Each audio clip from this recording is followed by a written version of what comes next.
अमिता और उसके पति इलेश का हमेशा से एक सपना था कि उनका पहाड़ों में एक छोटा सा घर हो। उन दोनों ने अपना एक ऑनलाइन बिजनेस स्टार्ट किया था, जिसके चलते वो कहीं से भी काम कर सकते थे।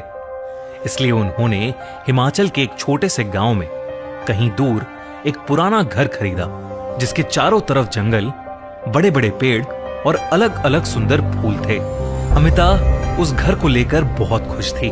पीले रंग का वो बड़ा सा घर सूरज की किरणों में बहुत खूबसूरत लग रहा था। पर जैसे ही अमिता ने घर का दरवाजा खोला, उसे घर के अंदर से एक अजीब सी बदबू आई।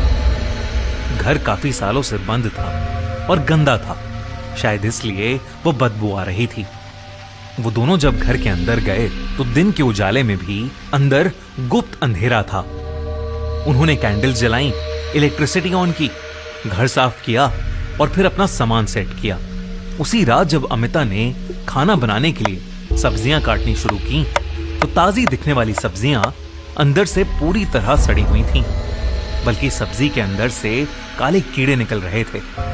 थकान की वजह से उन्होंने उस रात खाना ही नहीं बनाया, सिर्फ ब्रेड बटर खाया और सोने चले गए। रात के करीब 4-4:30 बजे जब अमिता की नींद खुली तो इलेश बेड पर नहीं था। अमिता ने परेशान होकर बाहर जाकर देखा तो इलेश बगीचे में फावड़े से एक गहरा गड्ढा खोद रहा था और उसके चेहरे पर एक अजीब सी मुस्कुराहट थी। अमिता ने उसे पुकारा तो इलेश जैसे होश में आया। उसे याद ही नहीं था कि वो बाहर बगीचे में कब और कैसे पहुंचा। अमिता को लगा कि शायद इलेश ने कोई सपना देख लिया होगा और वो उसी सपने के अंदर नींद में चलने लगा होगा। इस इंसिडेंट के बाद बाकी का दिन ठीक गुजरा, सब कुछ नॉर्मल चल रहा था। अमिता और इलेश अपने नए घर में काफी खुश थे, पर अगली रात सब कुछ बदल गया। अमिता की नींद एक तेज शोर से खुली। घर के नीचे वाले फ्लोर पर एक ऐसी आवाज आ रही थी जैसे कोई भारी कुर्सी को जोर जोर से आगे पीछे कर रहा हो। अमिता डरते हुए धीरे धीरे नीचे गई तो वो आवाज सीढ़ियों के नीचे से आ रही थी। वहां उसे एक छुपा हुआ दरवाजा मिला जो बेसमेंट के एक कमरे में जा रहा था।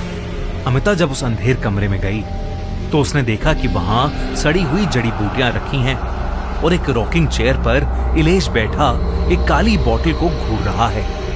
दीवार पर लटकी लालटेन की हल्की रोशनी में अमिता ने देखा कि इलेश के ठीक पीछे एक धुंधली काली परछाई खड़ी है और उसके लंबे बाल और खोखली सफेद आंखें हैं। अमिता ने जैसे ही कांपती आवाज में इलेश को पुकारा